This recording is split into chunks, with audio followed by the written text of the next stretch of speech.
माँ गायत्री दीजिए,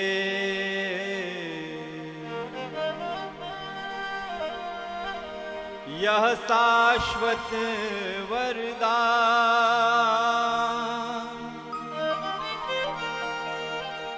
तीर बने मम साधना,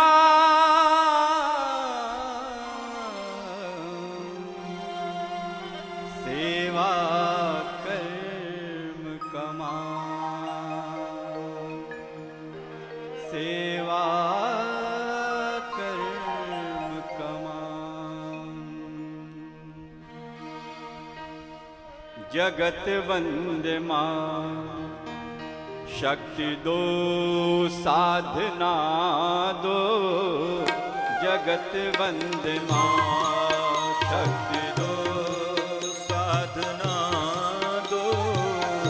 जगत वंदे मां, शक्ति दो साधना दो। वंदे मां, शक्ति दो साधना दो। जगत वंदे मां, शक्ति दो साधना दो। जगत वंदे मां, शक्ति दो साधना दो। अचल अर्चना दो, अटल वंदना दो। अचल अर्चना दो, अटल वंदना दो। जगत वंदे मां।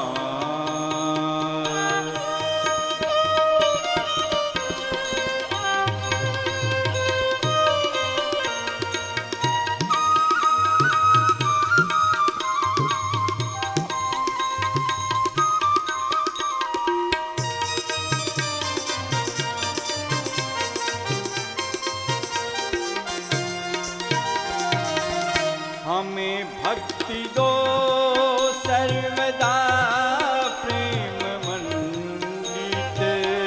हमें भक्ति दो सर्वदा प्रेम मंडित।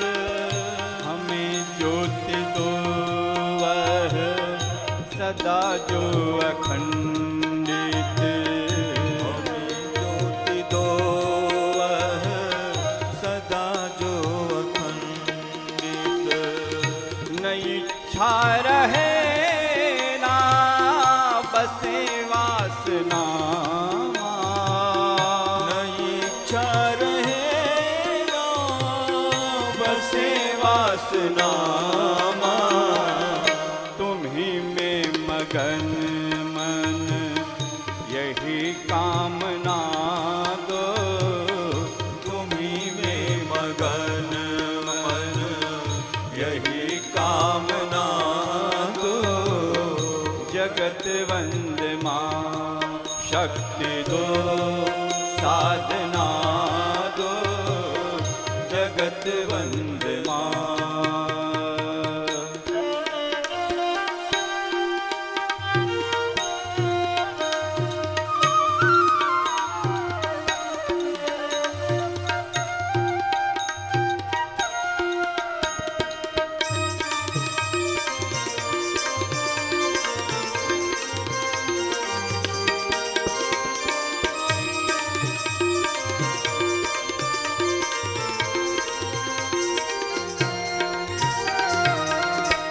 हो हर्ष में शोक में क्षुब्ध यह मन।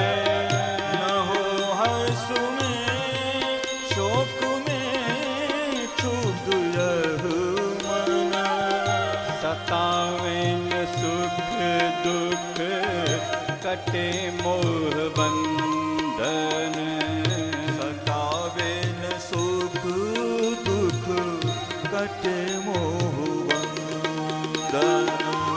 सभी यह तुम्हारा तुम्हारे सभी हैं।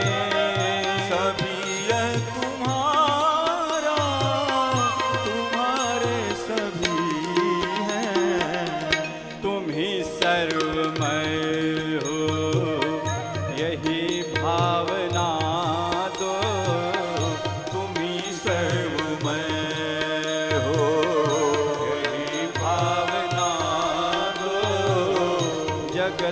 वंदे मां, शक्ति दो साधना दो, जगत वंदे मां।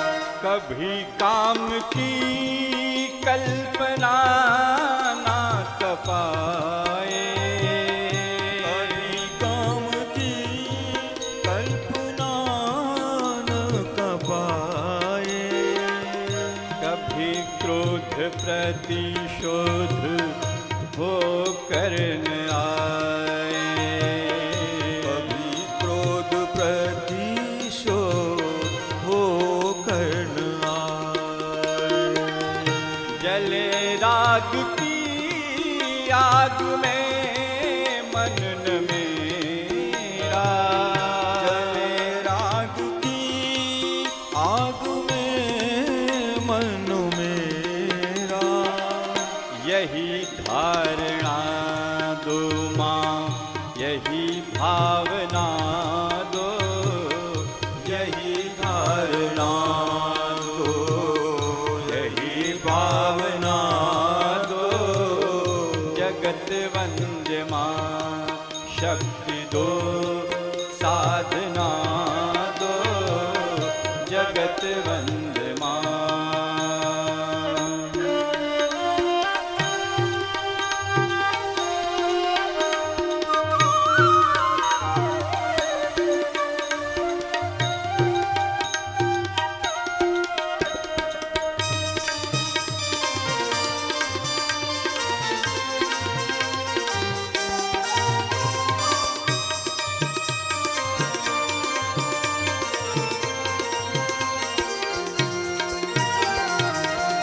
विषय वासना विष भरी है कटारी, विषय वासना विष भरी है कटारी, यही बुद्धि दे दो मां, बने सदाचारी, यही बुद्धि दे दो बनी सदाचारी, मिले मान अपमान पथ में तुम्हारे, मान अपमान पथ में तुम्हारे, लगे सब परम प्रिय यही धारणा दो, लगे सब परम प्रिय यही धारणा दो, जगत वंदे मां, शक्ति दो साधना दो, जगत वंदे मां, शक्ति दो साधना दो, अचल अर्चना दो, अटल वंदना दो, अचल अर्चना दो, अटल वंदना दो, जगत वंदे मां, शक्ति दो साधना दो, जगत वंदे मां, शक्ति दो साधना दो, जगत वंदे मां, शक्ति दो साधना दो, जगत वंदे मां।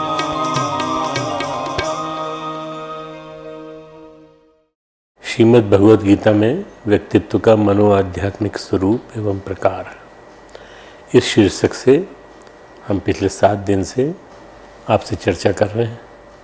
आज 7वां दिवस है, नवरात्रि का 7वां दिन, गीता के 17वें अध्याय का 8वां श्लोक। आयुष सत्व बलारोग्य सुख प्रीति विवर्धना रस्याः स्निग्धाः स्थिराः द्वया आहारा सात्विक प्रिया। 17वें अध्याय का 8वां श्लोक। शब्दार्थ इसका है, आयु का अर्थ है सत्य, आयु सत्व गुण बल आरोग्य सुख और प्रसन्नता, स्थिर रहने वाले, हृदय को शक्ति देने वाले, रस युक्त तथा स्निग्धा चिकने ऐसे आहार अर्थात भोजन करने के पदार्थ सात्विक मनुष्यों को प्रिय होते हैं। अर्थात आयु बुद्धि बल आरोग्य सुख और प्रीति को बढ़ाने वाले, रस युक्त चिकने और स्थिर रहने वाले स्वभाव को ही मन को प्रिय ऐसे आहार भोजन करने के पदार्थ सात्विक पुरुष को प्रिय होते हैं। इस श्लोक के एक एक शब्द के अर्थ को ठीक प्रकार से समझना जरूर है। आयु, आयु यानी जिन आहारों को ग्रहण करने से मनुष्य की आयु बढ़ती है। सत्वम, जिन आहारों के सेवन से सत्व गुण बढ़ता है। सत्व का अर्थ है बुद्धि, बुद्धि का निर्मल तीक्ष्ण एवं यथार्थ होना, सूक्ष्मदर्शी होना ही सत्व का बढ़ना है। बलम, जिन आहारों के सेवन से शरीर मन बुद्धि आदि में सात्विक बल एवं उत्साह पैदा होता है। बल का अर्थ है सत्कार्य में सफलता दिलाने वाली शारीरिक और मानसिक शक्ति।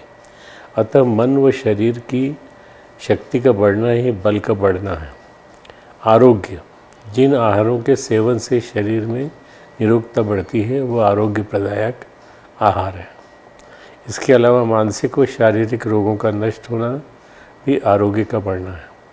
सुखम, जिन आहारों को ग्रहण करने से मन में सुख शांति पैदा होती है, हृदय में संतोष, सात्विक प्रसन्नता और पुष्टि का होना और मुखादि शरीर के अंगों पर शुद्ध भाव जनित आनंद के चिन्हों का प्रकट होना ही सुख का पैदा होना है।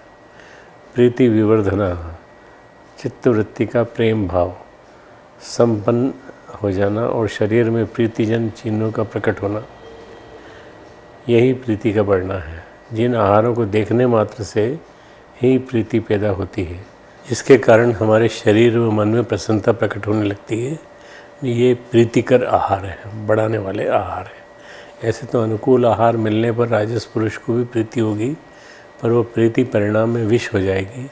18 अध्याय का 38वां श्लोक।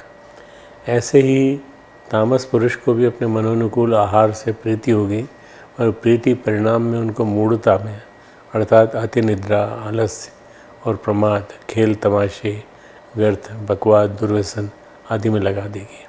18 अध्याय का 33वां श्लोक। उपर्युक्त आयु बुद्धि और बल आदि को बढ़ाने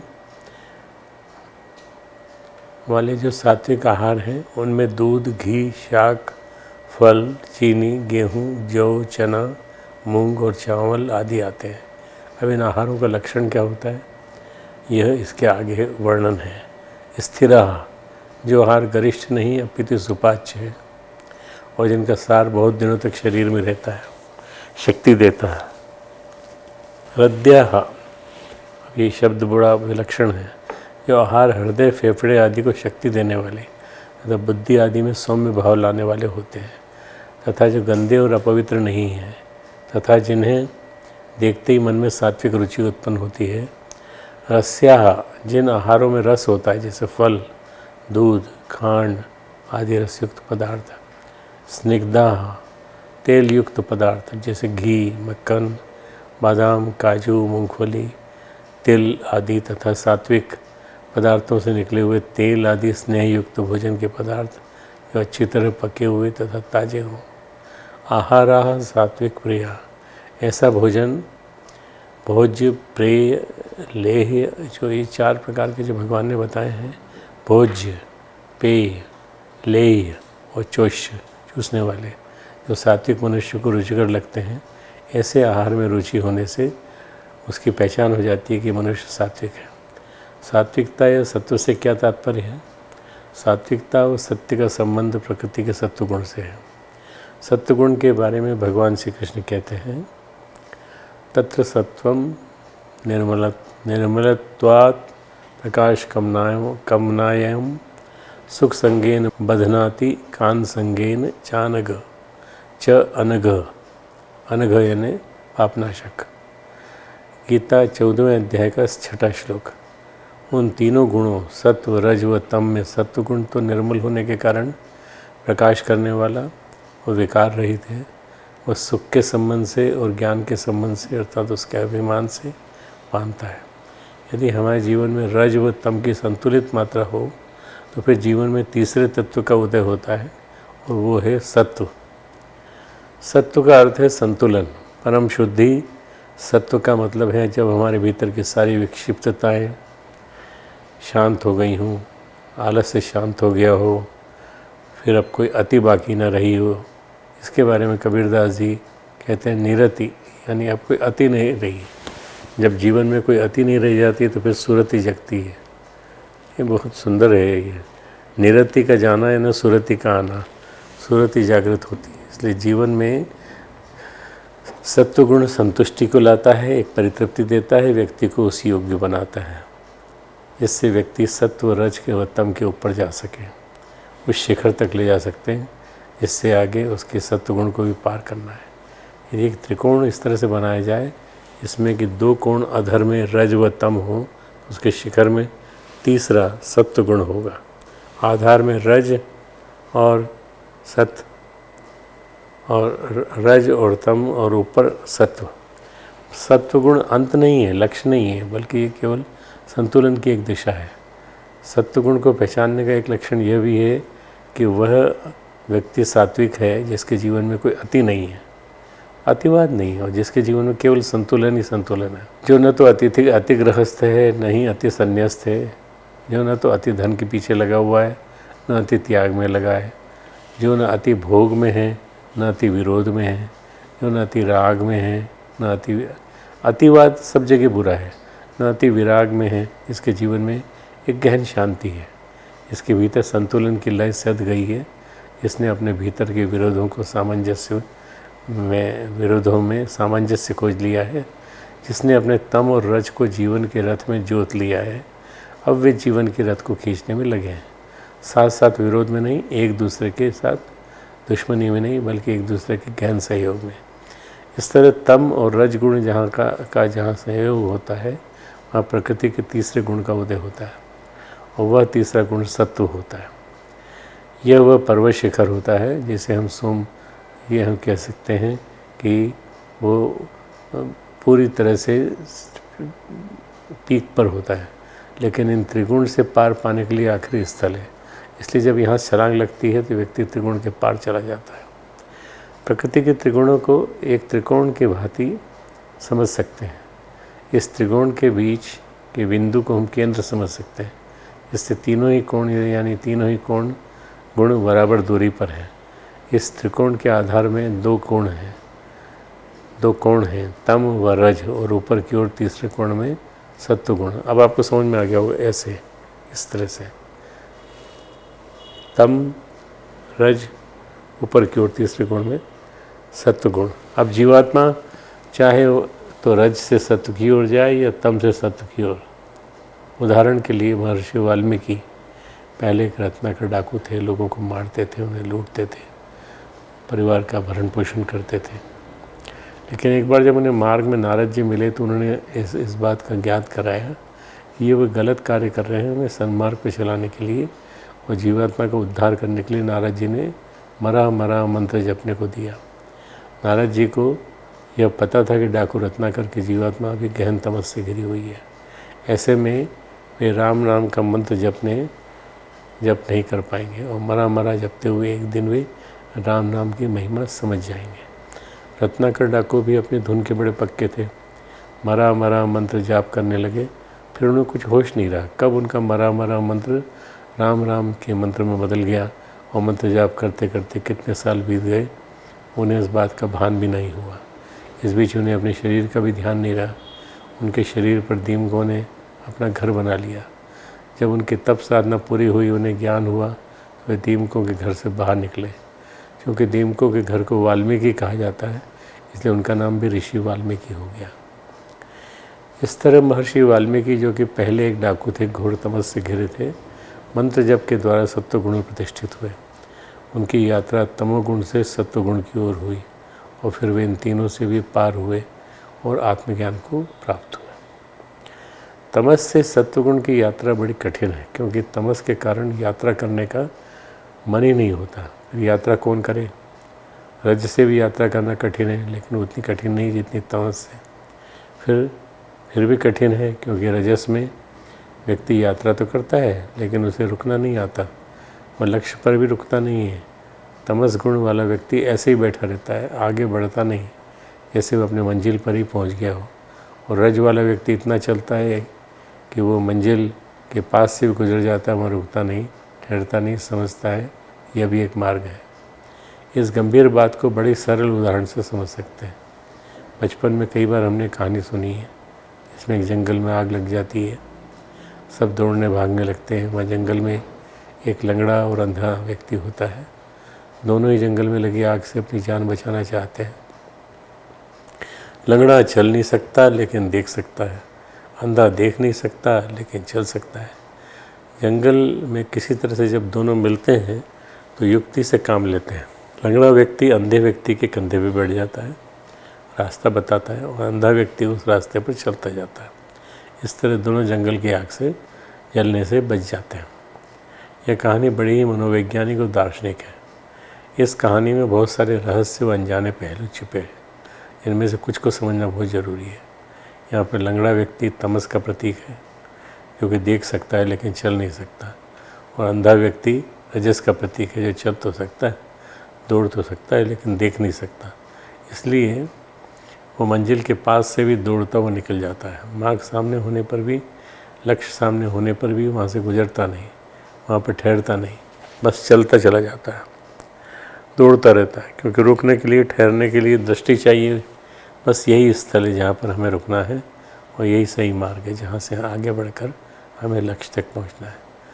जब दोनों आपस में मिलते हैं और अपनी हालत का बखान करते हैं, यानी अंधा कहता है मैं चल सकता हूँ, दौड़ सकता हूँ, मेरी आंखें भले ही ना हों लेकिन मेरे पैर तो सही सलामत हैं, पूर्ण स्वस्थ हैं, और मैं कहाँ किस दिशा में जाऊँ, कहाँ दौड़ूँ, कैसे निकलूँ, किस इस आग से बाहर, कहाँ है सही मार्ग, यहाँ आग की लपटें ना हों, मैं सही सलामत इस आग से निकल जाऊँ, यह मुझे मालूम नहीं। आग से बचने के लिए मैं तो काफ़ी दौड़ रहा हूँ, लेकिन दौड़ने में उल्टा मैं भी चल सकता हूँ और ख़तरा भी है। लंगड़े ने कहा मैं सब कुछ देख तो सकता हूँ, जलते हुए जंगल को भी देख सकता हूँ, कहाँ कहाँ पर आग फैली है ये भी देख सकता हूँ, उस मार्ग को भी देख सकता हूँ जहाँ से आग से बचकर निकला जा सके, लेकिन मेरे पैर नहीं है, इसलिए मैं भी इस आग से स्वयं को बचाने में असमर्थ हूँ। तब दोनों ने अपनी बुद्धि का सहारा लिया और मार्ग निकाला। यदि हम दोनों मिल जाएं तो इस जंगल की आग से बच सकते हैं। आग से बचने के लिए दृष्टि चाहिए, जो कि लंगड़े व्यक्ति के पास है, और आग से बचने वो भागने के लिए पैर चाहिए, जो कि अंधे व्यक्ति के पास है। अतः यदि अंधे व्यक्ति सहयोग करे और लंगड़े व्यक्ति को अपने कंधे पर बिठा ले, तो वह लंगड़ा व्यक्ति अंधे व्यक्ति की आंखें बनकर उसे रास्ता बता सकता है, जिस पर चलकर दोनों ही जंगल की आग से स्वयं को बचा सकते हैं। यह देखा जाए तो हमारे शरीर में सभी अंग एक दूसरे के सहयोग से कार्य करते हैं। आँखें देख सकती हैं लेकिन आँखों से चला नहीं जा सकता, पैर चल सकते हैं लेकिन पैरों से देखा नहीं जा सकता। जब दोनों एक दूसरे का पूरी तरह सहयोग करेंगे तो फिर सही ढंग से काम होता है। ये जो कहानी है बड़ी विलक्षण है, क्योंकि इसको हम एक जगह और सीधा अप्लाई करते हैं विज्ञान और अध्यात्म के ऊपर। विज्ञान और अध्यात्म की जब आपस में संघर्ष होते हैं तब लोगों को लगता है कि ये दोनों अलग अलग हैं, दोनों की यात्रा अलग अलग है, पर अलग अलग नहीं है। विज्ञान जो है वो अपनी यात्रा कर रहा है, पर उसको रास्ता नहीं दिख रहा, और अध्यात्म जो है वो अपनी यात्रा कर रहा है, पर उसे रास्ता दिख रहा है, पर उसको तपन महसूस हो रही है। विज्ञान और अध्यात्म दोनों यदि एक हो जाए तो दोनों के एक होते ही यात्रा एक साथ होने लगती है। आज अध्यात्म जो है वो लंगड़ा हो गया है। लंगड़ा हो गया है इन द सेंस कि उसकी यात्रा जो है वो रुक गई है बीच में, और धर्म रूढ़िवाद की बेड़ियों में जकड़ा हुआ है, और जो हमारा विज्ञान है वो अंधा है। अंधा होने की वजह से वो कुछ नहीं जानता कि हमें कहाँ जाना है। अनाप शनाप आविष्कार, अनाप शनाप इन्वेंशंस और न्यूक्लियर बॉम्ब से लेके तरह तरह के बॉम्ब्स बनाना और ऐसी यात्रा करना जिस यात्रा में विनाश तय है। ये दोनों उदाहरण इतने ज़्यादा सही हैं, मैं कई जगह सुनाता भी हूँ इनको, कि विज्ञान और अध्यात्म की यात्रा जैसी हो सकती है। दोनों मिले एक दूसरे से और उसने कहा हमारे कंधे पे बैठ जाओ। उसने कहा किसने कहा, ये अध्यात्म ने विज्ञान की यात्रा को सहज बनाने के लिए, सुगम बनाने के लिए कहा कि हम लंगड़े ज़रूर हैं पर हम तुमको बैठा सकते हैं। दोनों एक दूसरे कंधे पर बैठ गए और उसके बाद उस आग से निकल के बाहर आ गए। तब जा कर के उनको कुशलता मिली कि वास्तव में अब हम सुखी हैं, अब हम परेशान नहीं होंगे। देखा जाए तो तमस से भी सत्व की यात्रा हो सकती है और रजस से भी सत्व की यात्रा हो सकती है, लेकिन यह यात्रा अति कठिन व चुनौतीपूर्ण होती है। यानी लंगड़ा व्यक्ति भी घसीट कर जंगल से बाहर हो सकता है, अंधा व्यक्ति भी कोशिश करे तो टटोल कर निकल सकता है। अंधा व्यक्ति भी यदि कोशिश करे टटोल कर आग की गर्माहट को महसूस करके वहाँ से बचकर धीरे धीरे जंगल से बाहर निकल सकता है। लेकिन ये अत्यंत मुश्किल काम, बड़ा सौभाग्य है। तो आग से बचकर निकल सकते हैं, अन्यथा न निकल पाने की स्थिति में, आग से घिर जाने की स्थिति में भस्मीभूत हो जाएंगे। लेकिन जब दोनों साथ मिल जाते हैं तो उनका सहयोग, आपसी तालमेल, सामंजस्य से जो संगीत पैदा होता है वही सत्व है। आपको सत्व की परिभाषा इस उदाहरण से समझ में आ गई होगी। लेकिन इस सत्व से भी आगे बढ़ना है, सत्व से भी छलांग लगानी है, जो कि अब आसान है क्योंकि वहाँ पैर हैं, आँखें भी हैं, बंधी हुई लयबद्धता में सब साफ दिख रहा है। जैसे झील शांत हो गई, अब यहाँ कोई लहरें नहीं, वह झील ही दर्पण बन गई। भगवान श्री कृष्ण कहते हैं रस्या स्निग्धा स्थिरा दया आहारा सात्विक प्रिया। यहाँ पर आहार से तात्पर्य ग्रहण किए जाने वाले भोजन से है और ये 4 प्रकार का होता है। भगवान कृष्ण ने गीता में ये 4 प्रकार के भोजन 15वें अध्याय में समझाए हैं। भक्ष्य, भोज, लेह और चुष। भक्ष्य यानी दांतों से चबाकर खाए जाने वाले, रोटी भात आदि। भोज्य यानी निगल कर खाए जाने वाले, रबड़ी, दूध, पानी आदि। आप लोग हंसना मत कि हमने रबड़ी का नाम पहले ले लिया। रबड़ी इसलिए कि रबड़ी जो है वो निगल कर खाई जाती है। लेहा यानी चाट कर खाई जाने वाले, शहद, चटनी, इतनी प्रकार की चटनियाँ हैं वो सब। और चौष्य यानी चूस कर खाए जाने वाले गन्ना आदि पदार्थ। ये चारों प्रकार के आहारों में सात्विक प्रकृति के आहार ही सात्विक व्यक्तियों को प्रिय होते हैं। आहार दोष अगस्त संहिता में बताया गया है कि आहार में 3 तरह का दोष होता है। जाति दोष, आश्रय दोष, निमित्त दोष। जाति दोष, आश्रय दोष, निमित्त दोष। खाद्य पदार्थों में स्वाभाविक रूप से रहने वाला दोष जाति दोष होता है, जैसे प्याज, लहसुन, मांस, मछली, अंडा आदि खाद्य पदार्थ जाति दोष के अंतर्गत आते हैं। तेज गंध होती है और ये तामसिक खाद्य पदार्थ भी कहलाते हैं।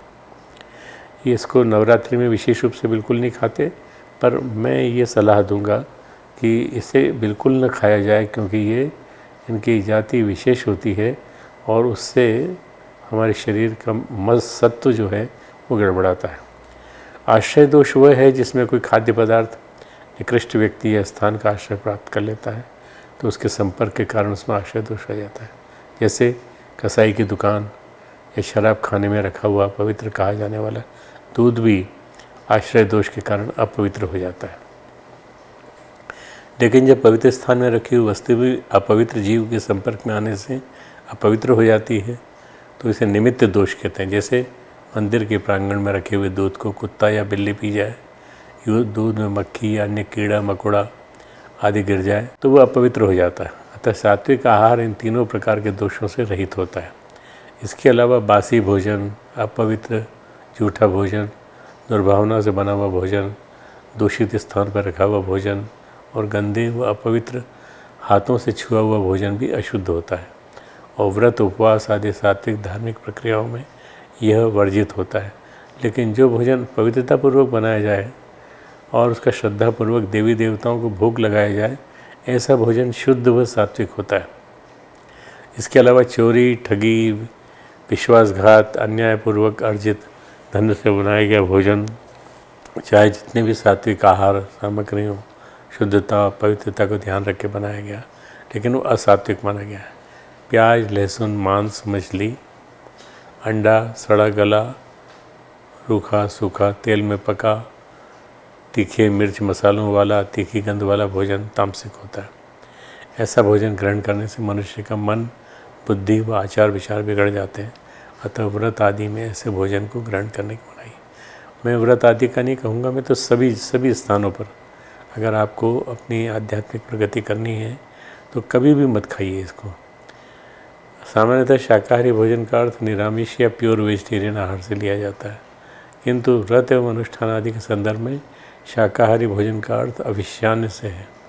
शास्त्र के अनुसार दूध, दही, मक्खन, गाय का घी, सफ़ेद तिल, नारियल, आंवला, चावल, मूंग, जौ, कुट्टू, सिंघाड़ा, सेंधा, नमक, काली मिर्च, जीरा, मेवा, ताजे फल, देवताओं का नैवेद्य आदि हविष्यान्न कहलाता है।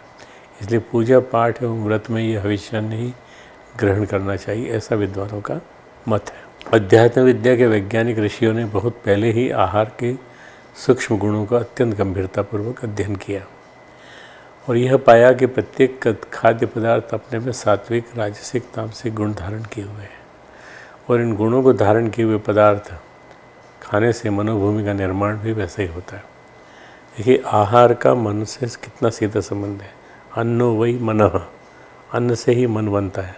उसके अध्ययनों में यह पाया गया कि आहार में निकटवर्ती स्थिति का प्रभाव ग्रहण करने का भी एक विशेष गुण होता है। यही कारण है कि अगर दुष्ट, दुराचारी, दुर्भावना युक्त और हीन मनोवृत्ति के लोग यदि भोजन पकावें या परसें तो उनके वे दुर्गुण आहार के साथ सम्मिश्रित होकर खाने वाले पर अपना प्रभाव अवश्य डालते हैं। एक बार महात्मा आनंद स्वामी ने एक हत्यारे के यहाँ भोजन किया तो रात में उनको हत्या के सपने आने लगे। जब उन्होंने सुबह उठकर उसके कर्म के बारे में जाना तो पछताया कि हमने अनजाने में गलत व्यक्ति के यहाँ भोजन किया। ऐसा ही एक उदाहरण उनके बेटे का है। उनके बेटे जो मिलाप के संपादक थे, उन्होंने पिताजी से आके कहा, पिताजी हमें रोज़ सपना आता है कि हम किसी का मर्डर कर रहे हैं, तो उन्होंने कहा कि भाई तुमने पता लगाया कौन तुम्हारा भोजन बनाता है?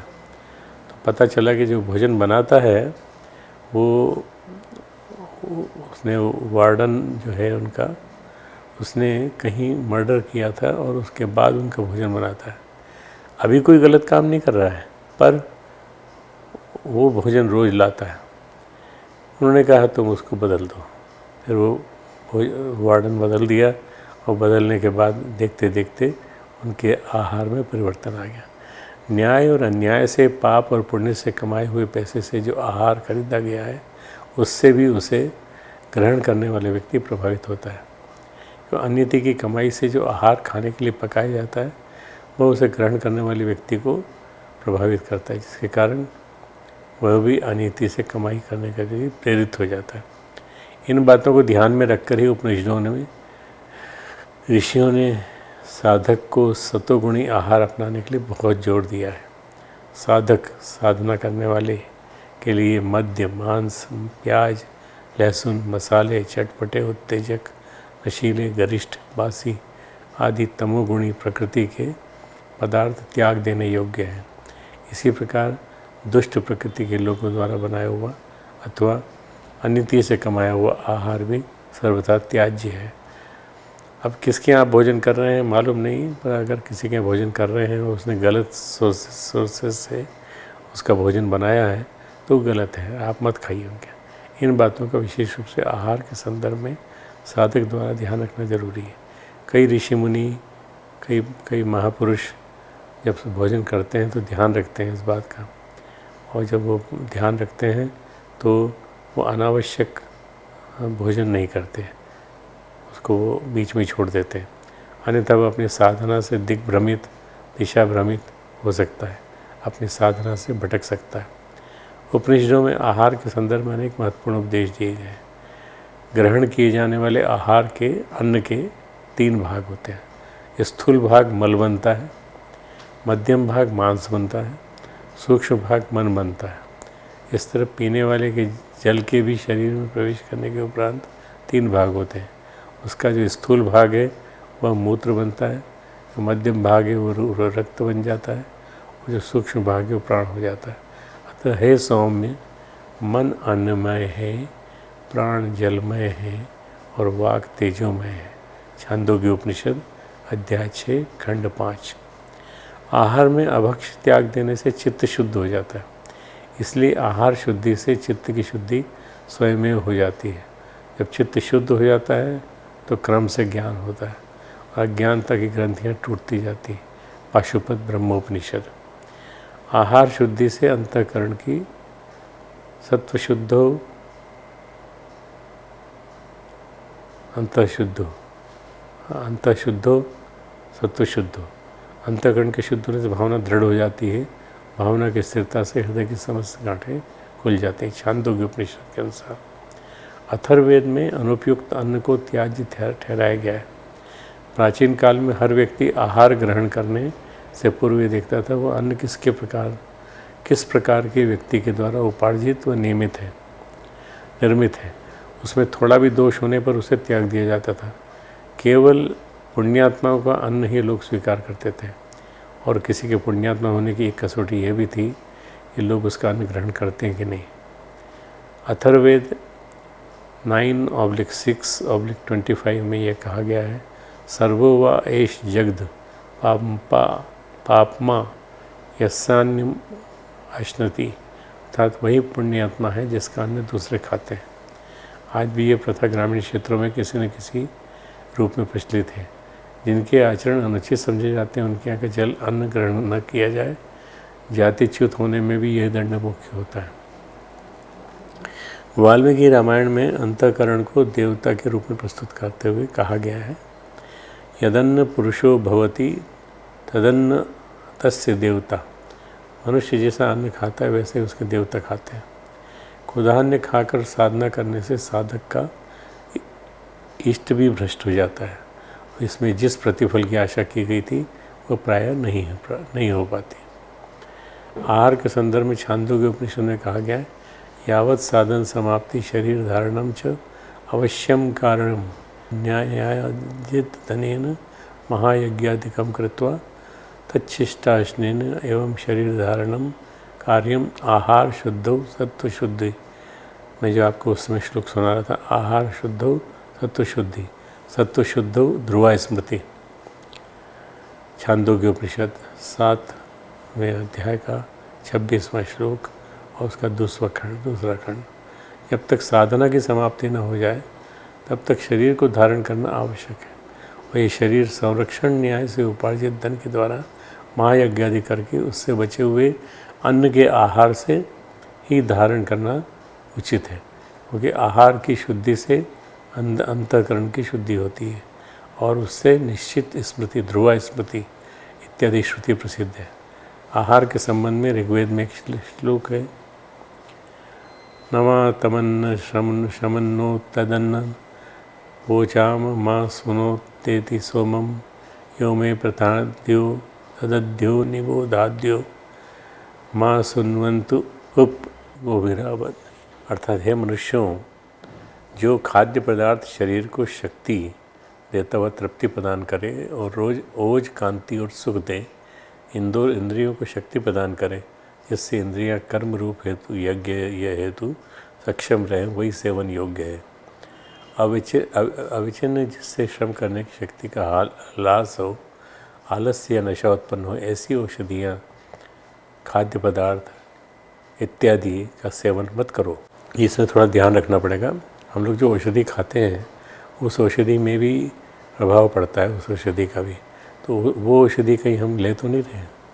आजकल जिलेटिन की बनी हुई औषधियाँ होती हैं और उसकी वजह से भी बहुत सारे दुष्प्रभाव शरीर पर पड़ते हैं। मानव शरीर पर, मानव जीवन पर आहार का बहुत व्यापक प्रभाव है। आहार के बिना मानव जीवन ही संभव नहीं है। मानव शरीर का अस्तित्व ही आहार पर निर्भर है। बिना आहार के मानव शरीर में न तो प्राण बल संभव है, न ही शरीर बल। मनुष्य के शारीरिक और मानसिक स्वास्थ्य में, दोनों में ही आहार का बहुत गहरा प्रभाव पड़ता है। और ग्रहण किए जाने वाले आहार सात्विक, राजसिक और तामसिक के अनुरूप ही इनमें उतार चढ़ाव आता रहता है। आहार से मन पर पड़ने वाले सूक्ष्म प्रभाव को देखकर हमारी भारतीय संस्कृति में खान पान की शुद्धता को अत्यधिक महत्व दिया गया। विकृत एवं अनियमित आहार केवल शरीर को ही बीमार नहीं करता, वरन मन को भी ये चंचल, उद्विग्न बना देता है। गरिष्ठ, तीखा, तला भुना, डब्बा बंद, बासी आहार, आज टिंड फूड बहुत प्रचलित है। और टिंड फूड जो है ये आहार में बहुत सारी विकृतियां पैदा कर देता है। इसके अनेक दुष्प्रभाव हैं, जिसके कारण मनुष्य शरीर में कई तरह की बीमारियां पनपती हैं। देखा जाए तो प्रत्यक्ष या परोक्ष रूप से लगभग सभी बीमारियों का संबंध आहार से और आहार के पैकिंग से है। आजकल प्रचलन में जो फास्ट फूड, जंक फूड है, उसके कारण भी कई तरह की नई बीमारियां मानव शरीर में पनप रही हैं। आहार हमारे जीवन की नैसर्गिक जरूरत है, अतः इसके बारे में महत्वपूर्ण तथ्यों को जानना जरूरी है। आहार का मुख्य उद्देश्य शरीर की क्षीणता अथवा घिसाई की पूर्ति करना और उसकी वृद्धि करना भी है। छोटा सा शिशु जिसका भार जन्म के समय मात्र 3 किलो होता है, धीरे धीरे बढ़कर 2-1.5 मन का वो युवक बन जाता है। यह आहार के द्वारा ही संभव होता है। मनुष्य का शरीर प्रतिक्षण कुछ न कुछ कार्य करता रहता है। गहरी नींद में सो जाने पर भी फेफड़े और हृदय अपना काम करते रहते हैं। इस कार्य के फलस्वरूप शरीर के सेल निरंतर टूटते रहते हैं, जिसकी मरम्मत का भार हमारी जीवनी शक्ति पर रहता है। और यह कार्य आहार के माध्यम से ही किया जाता है। यदि किसी कारण वह शरीर को समय पर उपयुक्त आहार न मिले तो उसे थकावट और कमजोरी मालूम पड़ने लगती है। और यदि निरंतर यही क्रम चले तो शरीर दुर्बल, क्षीण हो जाता है और अंत में प्राणों का धारण कर सकना भी कठिन हो जाता है। इसलिए शरीर के पोषण हेतु, स्वास्थ्य संवर्धन हेतु, रोग मुक्त करने हेतु, शरीर की रोग प्रतिरोधक क्षमता बढ़ाने हेतु व शरीर की क्रियाविधि सही ढंग से सुचारू करने हेतु पोषण युक्त संतुलित आहार की जरूरत पड़ती है। आहार के सामान्य गुणों को बताते हुए महर्षि सुश्रुत कहते हैं, आहारः प्रीणनः सद्यो बलकृत देह धारकः आयु तेजः समुत्साहम स्मृत्यो जो अग्निवर्धन। आहार शरीर को पुष्ट करने वाला, बल कारक, देह को धारण करने वाला, आयु, तेज, उत्साह, स्मृति और ओज और अग्नि को बढ़ाने वाला होता है। अतः आहार के संदर्भ में मुख्य 5 सूत्रों को जानना जरूर है। क्या खाएं, कितना खाएं, कब खाएं, क्यों खाएं, कैसे खाएं। ये गुरुदेव की पुस्तक है। गुरुदेव ने एक किताब लिखी थी 1957-58 में, और ये किताब इतनी पॉपुलर हुई कि लोगों ने इसको बहुत पढ़ा और फॉलो भी किया। क्या खाएं, हम केवल उन चीज़ों को खाएं शरीर का पोषण करने वाली हो। यह बात सदैव याद रखनी चाहिए कि भोजन स्वास्थ्य की ज़रूरत है। कितना खाएं, मिताशय स्यात्, यानी थोड़ी मात्रा में। खाद्य पदार्थ कितने ही पौष्टिक और स्वास्थ्यवर्धक हो, यदि उनका सेवन उचित मात्रा में नहीं किया गया तो वे हानिकारक सिद्ध होते हैं। भोजन इतना अधिक न खाया जाए कि मुंह से डकार के साथ बाहर आने लगे, नहीं इतना कम खाया जाए कि शरीर को पोषण ही न मिले। कब खाएं, भोजन अग्निहोत्र की भांति 2 ही समय करना चाहिए।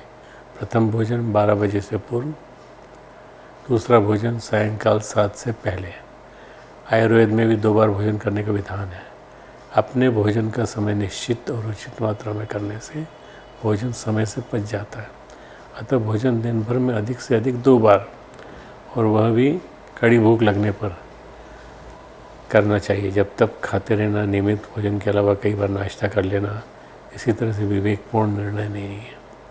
आजकल मॉडर्न मेडिसिन वाले जो है वो बार बार कहते हैं कि आप बीच में दिन में ज़रूर खाइए, आप अगर नहीं खाएंगे तो आपका शरीर क्षीण हो जाएगा, अगर आप खाते रहेंगे तो ज़रूर क्षीण हो जाएगा। खान पान के तौर तरीके इन दिनों इतने बिगड़ गए हैं कि चिकित्सकों व मनोवैज्ञानिकों ने इसे अपनी शोध का विषय बना लिया है। इन सभी का कहना है कि भूख भी कई तरह की होती है। उदाहरण के लिए किसी को खाते हुए देखकर खाने के लिए लालायित हो जाना, चिंता या तनाव के क्षणों में बार बार खाने की इच्छा करना, ये जो फास्ट फूड है, समोसा है, कचौरी है, ये जितनी भी चीज़ें हैं ये बार बार खाने की इच्छा होती है। अथवा जैविक लय के अनुसार, बायोलॉजिकल रिदम के अनुसार सही समय पर भूख लगना। विशेषज्ञों का ये कहना है पहले दोनों तरीके गलत है, केवल तीसरा तरीका ही सही है कि जैविक लय के अनुसार भूख लगना आता है, खुलकर सही भूख लगने पर ही भोजन करना चाहिए। क्यों खाएं? भोजन करने का उद्देश्य है अपने शरीर को स्वस्थ, निरोग और बलवान बनाना। मनुष्य का धर्म है शरीर को निरोग रखना, क्योंकि शरीर माध्यम खलु धर्म साधनम, धर्म अर्थ काम मोक्ष की प्राप्ति का माध्यम यह स्थूल शरीर ही है। अतः भोजन सदैव स्वस्थ और जीवित रहने के लिए किया जाना चाहिए, न कि केवल स्वाद लेने के लिए खाना चाहिए, न ही खाने के लिए जीना चाहिए। बहुत सारे लोग केवल खाने के लिए जीते हैं, बल्कि जीवित व स्वस्थ रहने के लिए हमें खाना चाहिए। कैसे खाएं? लास्ट है तो उसका जवाब है कि भोजन इस प्रकार खाया जाना चाहिए इसमें जठराग्नि को कम से कम श्रम करना पड़े। हमारे मुख में 32 दांत होते हैं, प्रत्येक ग्रास को इतनी देर तक चबाना चाहिए जिससे भोजन तरल हो जाए, फिर तभी उसका घूंट गले के नीचे उतारना चाहिए। ऐसा कहा जाता है कि भोजन को पीना चाहिए और पानी को खाना चाहिए। मैं गुरुदेव से बात कर रहा था तो गुरुदेव ने कहा बेटा भोजन को पीना चाहिए, इतना चबाओ इतना चबाओ इतना चबाओ कि भोजन जो है तरल हो जाए, और पानी को इतना चबाओ इतना चबाओ इतना चबाओ कि वो अंदर अपने आप चला जाए। जो भी भोजन सामने आए उस थाली के भोजन की पूजा कर स्थिर चित्त होकर शांत मन से ईश्वर स्मरण करते हुए भोजन को भगवान के प्रसाद के रूप में खाना चाहिए। भोजन यदि प्रसाद रूप में खाया जाएगा तो रूखी सूखी रोटी भी स्वास्थ्यवर्धक बन जाती है। यदि इसके विपरीत चिड़चिड़े मन से हड़बड़ी में मेवा मिष्ठान पकवान भी खाए जाएं तो भी वो रोगों को बढ़ाने वाले सिद्ध होते हैं। भोजन करते समय अधिक जल पीने से भोजन अच्छी तरह पचता नहीं है। मैंने देखा है कई बार कि लोग बीच बीच में ज़्यादा पानी पीते हैं। इसी प्रकार बिल्कुल जल न पीने से भोजन का पाक अच्छी तरह नहीं होता। भोजन करने के 1 घंटे बाद पानी पीना प्रारंभ करना चाहिए। प्रति घंटे थोड़ा थोड़ा जल पीते रहना चाहिए। ऐसा करने से भोजन जल्दी पच जाता है। झूठा भोजन न तो किसी को देना चाहिए और न ही खाना चाहिए। अगर कोई आपको दे रहा है तो आप मना कर दीजिए कि नहीं हम नहीं खाएंगे। नहीं कोई महापुरुष हो और वो भी कहें तो भी आप मत खाइए। भोजन के संदर्भ में, आहार के संदर्भ में आयुर्वेद में एक बड़ी प्रचलित कथा है। महर्षि चरक अपनी शिक्षा का समुचित विस्तार उस समय तक कर चुके थे, तो उन्होंने सोचा कि मैंने जो कहा है उसे मेरे शिष्यों ने ठीक से समझा या नहीं, इसकी परीक्षा ली कि नहीं। तब परीक्षा लेने के लिए वे कबूतर के रूप में बनकर उस पेड़ पर बैठ गए जहाँ पर बहुत सारे वैद्य बैठे हुए थे। तब कबूतर रूपी चरक ऋषि ने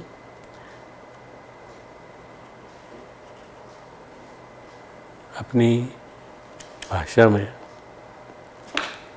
वैद्यों से पूछा, कोरुक कौन रोगी होता है, निरोग और स्वस्थ कैसे होता है। इस प्रश्न से उनका आशय था कि अभिप्राय था कि जो रोगों के मूल कारणों को जानता है वही उसकी रोकथाम करने के उपाय बताएगा। चिकित्सा उपचार भी उसी वैद्य को सफल होगा, अन्यथा औषधि मात्र से अस्वस्थता का स्थायी निराकरण कहाँ संभव होगा। कबूतर के रूप में महर्षि चरक ने बार बार सभी वैद्यों के सम्मुख अपना प्रश्न उठाया, कोरुक कोरुक कोरुक कौन रोगी होता है, कौन रोगी होता है, कौन रोगी होता है। इस प्रश्न के उत्तर में सभी ने अपनी मान्यता व्यक्त की। रोग मुक्त होने के निमित्त सभी उपचार बताते चले गए, लेकिन किसी ने यह उपचार नहीं बताया कि जिससे रोगी होने का अवसर न आए। वैद्यों के दिए जाने वाले उत्तर तो शास्त्र सम्मत, लेकिन उनमें सारे सिद्धांतों का समावेश न रहने से कबूतर रूपी महर्षि चरक को संतोष न हुआ। खिन्न मन से उदास होकर एक कोने में जा बैठे। सोचने लगे इन लोगों का अनुभव अभी भी गंभीर नहीं है, इतना पढ़ाया इनको। तभी उधर से महर्षि वाग्भट गुजरे। उनसे भी कबूतर ने पूछा, कोरुक। वाग्भट ने कबूतर रूपी महर्षि चरक को पहचान लिया और नतमस्तक होकर प्रणाम किया उन्हीं की भाषा में प्रत्युत्तर देते हुए उन्होंने कहा, मितभुक हितभुक ऋतभुक, मितभुक हितभुक ऋतभुक। सही जवाब सुनकर पक्षी उड़ गया, क्योंकि उसे अपने प्रश्न का सही उत्तर मिल गया था। मितभुक अर्थात भूख से कम खाना, जितना आवश्यक है उतना खाना। ज़्यादा खाने वाले व्यक्ति किसी भी तरह से कोई साधना नहीं कर सकता। वो तो खाने के बाद सिर्फ पचाने वाले चूर्ण, हाजमे की गोलियां ढूंढता रहता है। आवश्यकता से अधिक खाने वाले व्यक्ति के शरीर में भारीपन, अजीर्ण, अपच आदि विकृतियाँ पैदा हो जाती हैं, और आवश्यकता से कम खाने वाला व्यक्ति धीरे धीरे दुर्बल और शक्तिहीन हो जाता है।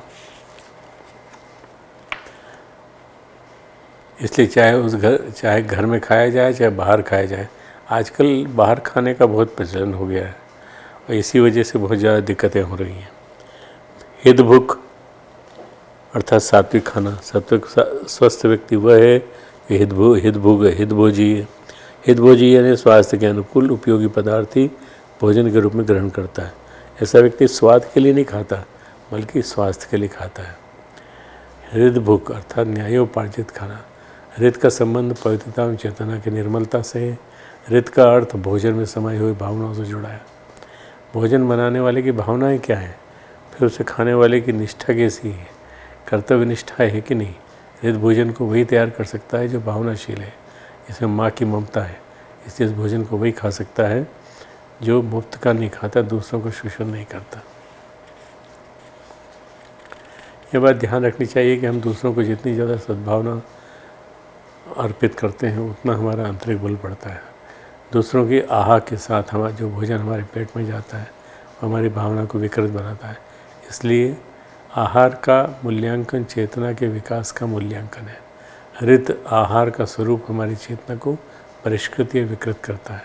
आहार के संदर्भ में आयुर्वेद के सबसे प्राचीन ग्रंथ चरक संहिता में लिखा है, मात्रा शिष्यात आहार मात्रा पुनराग्नि बलापेक्षिणी द्रव्यापेक्षयाच विभाग त्रिभाग सोहित्यम च गुरुणाम उपदिश्यति लघुनाम पिच सोहित्यम अग्ने यति उक्तर्थम। मनुष्यों को भोजन परिमित मात्रा में करना चाहिए। वो उतनी ही मात्रा में होना चाहिए जितना कि हमारी पाचन शक्ति हो। फिर भोजन में देर से पचने वाले गुरुपाक और शीघ्र पचने वाले लघुपाक खाद्य पदार्थों को भी ध्यान रखना चाहिए। पचने में सारी पदार्थों को या आधा या पौन हिस्सा पेट में भरकर ही खाना चाहिए। पचने में हल्के पदार्थों को भी भूख से कुछ कम ही खाना चाहिए, जिससे जठराग्नि का बल बना रहे। इसी बात को भाव प्रकाश ग्रंथ में इस प्रकार कहा गया है, कुक्षय भाग द्वयी भोज्य तृतीय वारी पूरयेत वायु संचारणार्थ चतुर्थम अवशेषयेत। भोजन ग्रहण करने में आमाशय के 2 भाग भोजन से भरें, 1 भाग पानी से भरें और चौथाई भाग वायु संचारण के लिए खाली छोड़ दें। भोजन ग्रहण करने का नियम यह है कि हम सभी के लिए हितकारी है और शक्ति व स्वार्थ प्रदान करता है। इसलिए क्योंकि यदि हम भोजन के स्वाद में वशीभूत होकर ठूस ठूस कर पेट को भरते हैं, तो उसका नतीजा सदैव हानिकारक होता है। ऐसा भोजन कभी ठीक तरह से पच नहीं पाता। ऐसे भोजन से कब्ज और अजीर्ण होता है। ऐसे भोजन से ताकत मिलना तो दूर की बात है, अपितु उसे शरीर से बाहर निकालने में संचित शक्ति का भी अपव्यय होता है, और हम इसके कारण और ज़्यादा कमज़ोर हो जाते हैं। इसलिए भोजन ग्रहण करने में स्वाद के वशीभूत नहीं होना चाहिए और सादा व सुपाच्य भोजन करना चाहिए। हमें धर्म ग्रंथों में कहा गया है, मनुष्य जैसा भोजन करेगा वैसा ही उसका प्रभाव मन पर पड़ता है। जो ऐसा खाए अन्न वैसा बने मन। उपनिषदों में कहा गया है, अन्नमयम ही सौम्य मनः। छंदोग्य उपनिषद 6/5/4। अर्थात अन्न का असर मन पर पड़ता है और अन्न के सूक्ष्म सार भाग से मन अंतःकरण बनता है।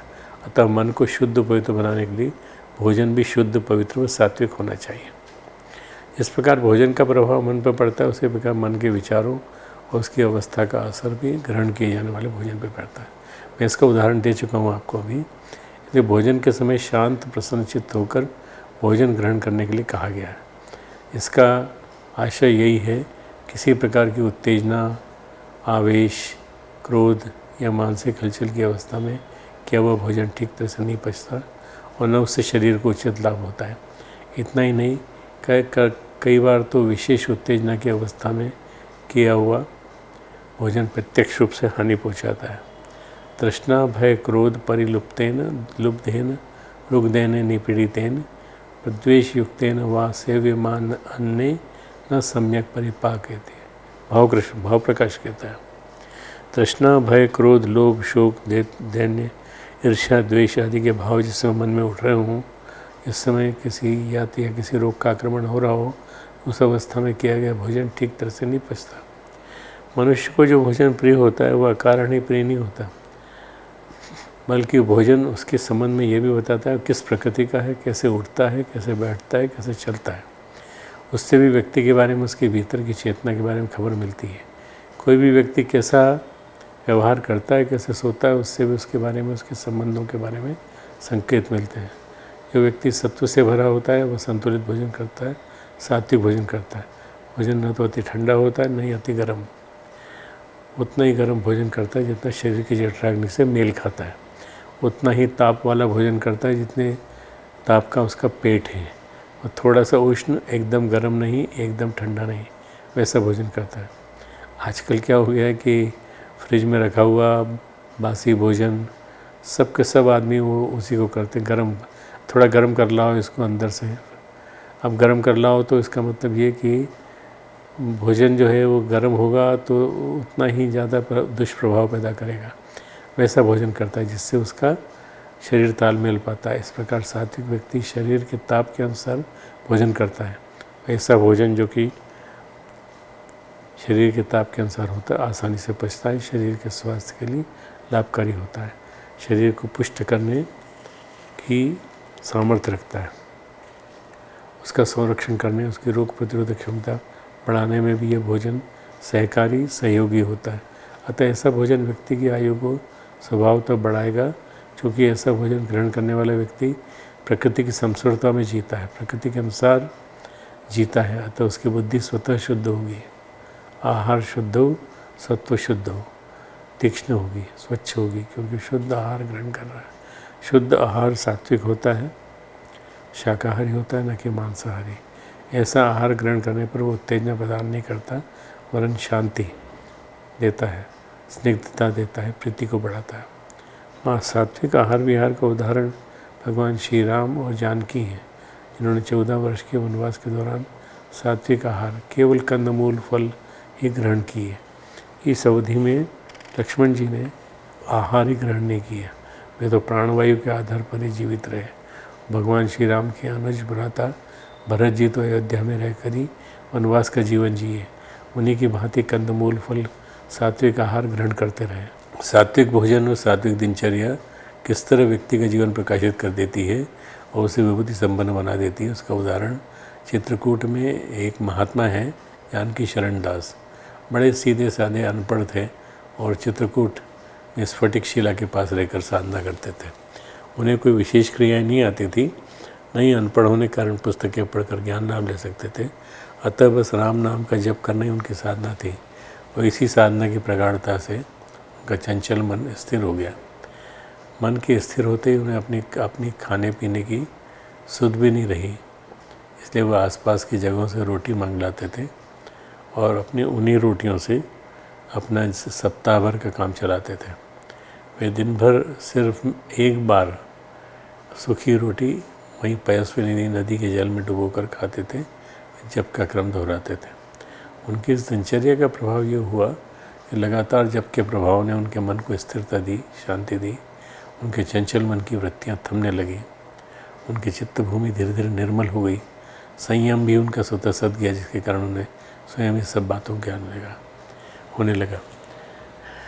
अब ये जो हमारे यहाँ शिवानंद आश्रम है, जो मुनि चिदानंद जी और शिवानंद जी जिसके गुरु थे, वो क्या करते थे, वो भिक्षा मांगने जाते थे तो एक रोटी से ज़्यादा कहीं नहीं लेते थे, एक रोटी बस।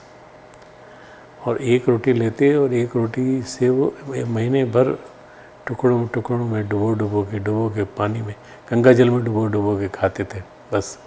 और जिस दिन ख़त्म हो जाती थी रोटी, फिर भिक्षा मांगने चले जाते थे। कभी उनका स्वास्थ्य कमज़ोर नहीं हुआ, कभी उनको कोई कमज़ोरी नहीं लगी। जब भी वो चाहे किसी के बारे में अतीत भविष्य को बताने में सक्षम हो गए। ऐसा कई बार हुआ कि बड़े बड़े विद्वान पंडित उनके पास आए, उनके जिज्ञासा के सटीक समाधान उन्होंने दिए।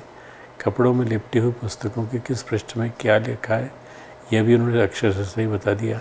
इन सब के बारे में उनका यही कहना था कि सात्विक आहार विहार व दिनचर्या अपनाते हुए राम नाम के जप से उनका चित्त इतना प्रकाशित हो गया कि अब सब कुछ स्पष्ट दिखाई पड़ता है।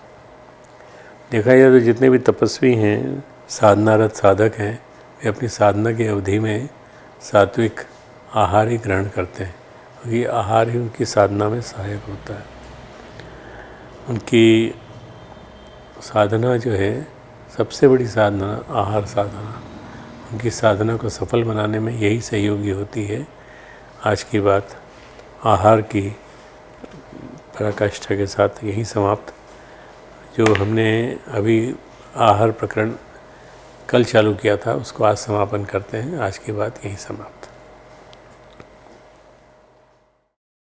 हमारे YouTube चैनल शांति कुंज वीडियो गायत्री परिवार को सब्सक्राइब करें एवं बेल आइकन जरूर दबाएं ताकि गायत्री परिवार की विभिन्न गतिविधियों की जानकारी आपको मिलती रहे।